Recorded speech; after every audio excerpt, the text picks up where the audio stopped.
नमस्कार दोस्तों, राम राम, आदाब। मैं राम प्रकाश आप सबका अपने यूट्यूब चैनल राहीनामा 24 के साहित्य और भाषा सेगमेंट पर हार्दिक स्वागत एवं अभिनंदन करता हूँ। साहित्य और भाषा के एपिसोड नंबर 1 में हम प्रस्तुत करने जा रहे हैं हिंदी भाषा का संक्षिप्त इतिहास।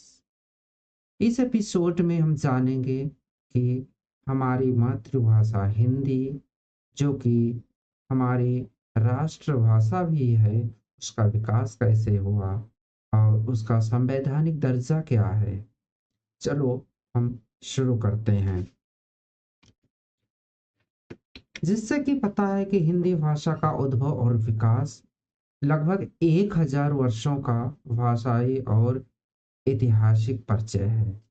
मतलब कि जो हमारी हिंदी भाषा है उसका इतिहास लगभग 1000 ईयर पुराना है। विकास के इस चरण में जो हिंदी भाषा है वो वैदिक संस्कृत से यात्रा करते करते आज तक ये हम यहाँ पहुँचे। इसका मतलब कि हमारे हिंदी का जो मूल है, हिंदी की माँ जो है, हिंदी की जननी है, वो वैदिक संस्कृति है। वैदिक संस्कृत काल में आर्य भाषा प्रदेश में 3 भाषाएं विकसित हो चुकी थी। आर्य भाषा प्रदेश बोले तो हमारा उत्तर भारत, इसमें थी पश्चिमोत्तरी, मध्यवर्ती, पूर्वी। उसके बाद आता है पाली काल। वैदिक संस्कृत के बाद आता है पाली काल।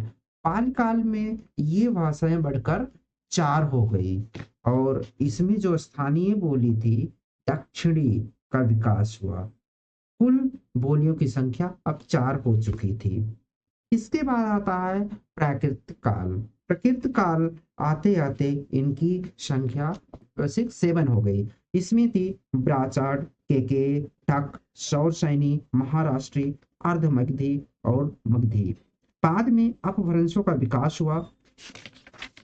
बाद में इन्हीं अपभ्रंशों के से आधुनिक भाषाओं का विकास हुआ। जैसे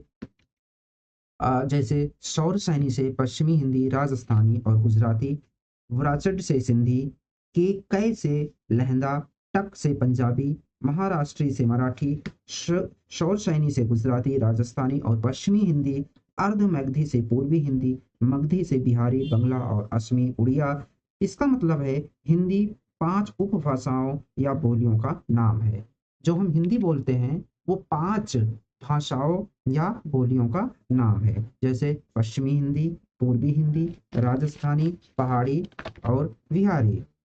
राहुल संप्रत्यायन के अनुसार जो हिंदी का जन्म है वो 1000 ईयर के पहले हुआ था, लेकिन ये जो सब है 1000 ईयर के इतिहास है ये डिबेटेबल है। मतलब कि कई विद्वानों के अपने अलग अलग मत हैं। हिंदी का इतिहास अ, हिंदी के इतिहास को 3 भागों में बांटा गया है।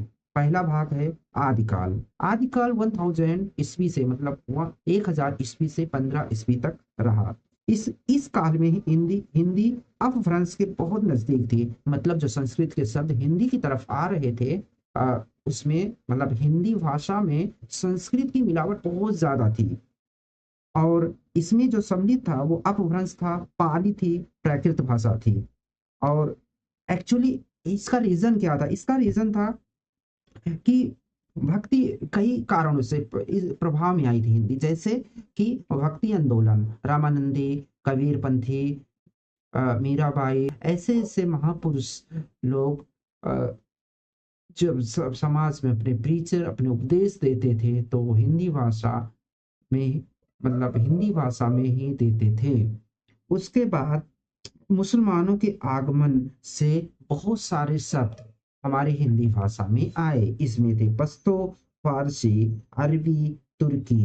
ये सारे शब्द विदेशी थे, इसीलिए इन्हें हिंदी में, हिंदी व्याकरण में आगत शब्द कहा गया। इस काल के प्रसिद्ध कवि थे इस काल के प्रसिद्ध कवि थे गोरखनाथ, विद्यापति, नरपति, नाल, चंद्रवरदाई, कबीर। ये सब 1000 से 1500 ईस्वी के बीच के प्रसिद्ध कवि हुए। उसके बाद आता है मध्यकाल। मध्यकाल 1500 ईस्वी से 1800 ईस्वी के बीच माना जाता है।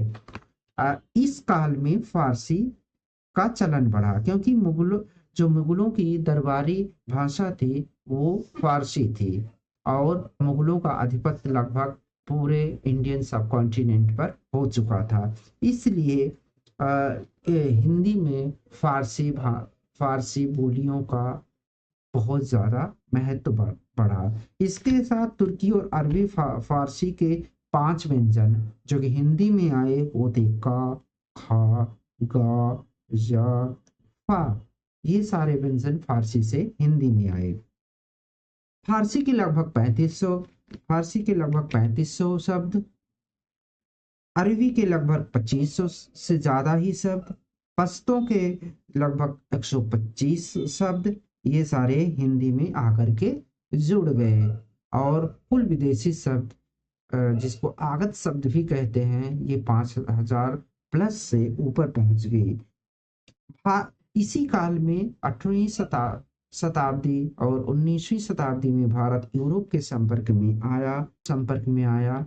इसके साथ हिंदी में यूरोपियन भाषाओं का भी आगमन हुआ जैसे पुर्तगाली, स्पेनी, फ्रांसीसी, अंग्रेजी भाषा।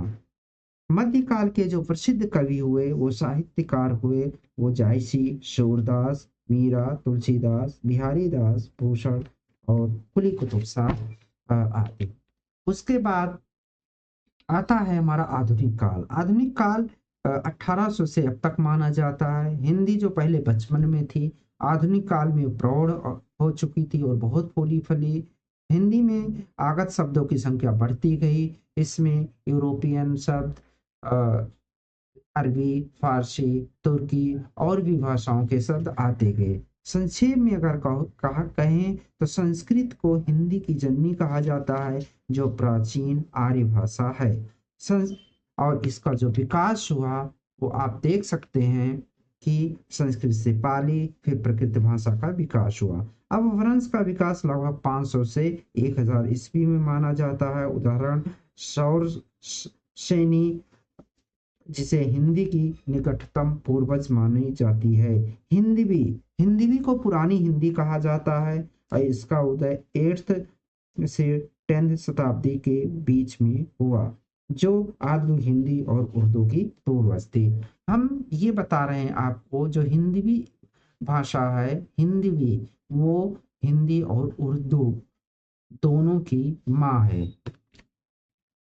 अब यहाँ पर आपको ध्यान देने वाली बात ये है कि जो हिंदी के संवैधानिक दर्जा है वो 14 सितंबर 1949 ईस्वी में भारत की राजभाषा बनी और हमारे संविधान के अनुच्छेद 343 से 351 जो है वो संविधान सभा में राजभाषा से संबंधित है और इसमें राजभाषा से संबंधित विस्तृत प्रावधान है।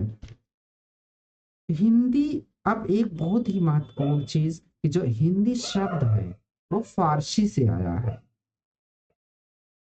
और हिंदू क्या किसे कहते हैं? सिंधु नदी के आसपास के क्षेत्र को हिंद कहते थे और वहां बोली जाने वाली भाषा को हिंदी कहते थे। मतलब कि हिंदी जो है हिंदी इटसेल्फ फारसी भाषा है। कुछ कौन सी हैं? सबसे पुरानी भाषाएं हैं सुमेरियन, इसका इतिहास 5000 वर्ष पुराना है। तमिल, ये भी 5000 सालों से निरंतर बोली जा रही है। मतलब अगर पूछा जाए दुनिया की सबसे लिविंग भाषा कौन सी है वो तमिल होगी। फिर इजिप्टियन है 4700 साल पुरानी है। फिर संस्कृत है वो है 4000 साल पुरानी। ये जो डेटा है ये ग्लोबल लैंग्वेज सर्विस पोर्टल एवं ब्रिटानिका इंसाइक्लोपीडिया से लिया गया है। ये और दूसरा डेटा जो पहला data global language service portal से है और दूसरा डेटा ब्रिटानिका इंसाइक्लोपीडिया से है। डेटा सेम है लगभग, बस थोड़ा सा डिफरेंस है। 2011 की जनगणना के अनुसार 52.8 करोड़ लोग हिंदी बोलते थे। ये भारत की जनसंख्या के लगभग 43.6% थी और विश्व में तीसरी सबसे ज़्यादा बोली जाने वाली भाषा थी। और ये आप देख सकते हैं इसके इमेज सोर्सेस हैं कि कहाँ-कहाँ से हमने इमेज लिया है। और इसमें है www.loc.gov, एन विकिपीडिया, उसके बाद एशियन लेगेसी लाइब्रेरी और गैजेट। एपिसोड अच्छा लगा होगा, इसलिए आपसे हमारी विनती है, please like my channel, subscribe my channel और शेयर अमंग योर फ्रेंड्स। कल हम बहुत ही बेहतरीन एपिसोड आपके लिए ला रहे हैं और आपको अच्छा लगेगा। कल से हम एक और इनिशिएटिव स्टार्ट कर रहे हैं। अ, उस इनिशिएटिव के लिए आप हमारे चैनल को लाइक करें, सब्सक्राइब करें और शेयर करें अपने दोस्तों में। Bye bye.